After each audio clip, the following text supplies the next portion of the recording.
మియందంతటా ఒక్క భాషయూ ఒక్క పలుకునూ ఉండెను. వారు తూర్పున ప్రయాణమైపోవుచుండగా షీనారు దేశమందొక మైదానము వారికి కనబడెను.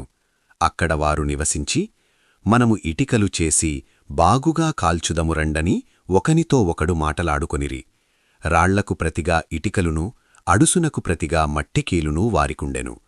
మరియు వారు, మనము భూమియందంతటా చెదిరిపోకుండా ఒక పట్టణమును, ఆకాశమునంటు శిఖరముగల ఒక గోపురమును కట్టుకుని పేరు సంపాదించుకుందము రండని మాటలాడుకునగా, యెహోవా నరులకుమారులు కట్టిన పట్టణమును, గోపురమును చూడ దిగివచ్చెను.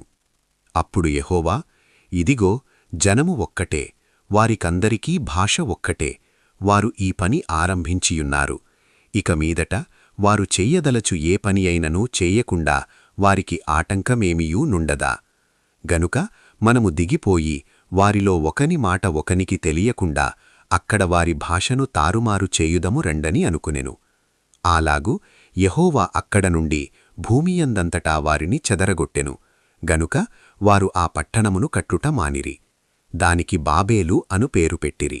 ఎందుకనగా అక్కడ యెహోవా భూజనులందరి భాషను తారుమారు చేసెను. అక్కడ నుండి యెహోవా భూమియందంతటా వారిని చెదరగొట్టెను. షేము వంశావళి ఇది. షేము 100 ఏండ్లు గలవాడై జలప్రవాహము గతించిన 2 ఏండ్లకు అర్పక్షదును కనెను.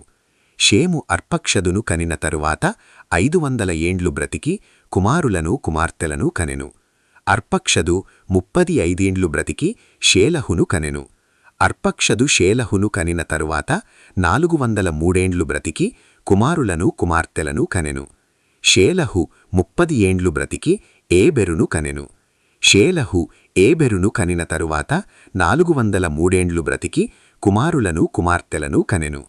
ఏబెరు 34 ఏండ్లు బ్రతికి పెలెగును కనెను.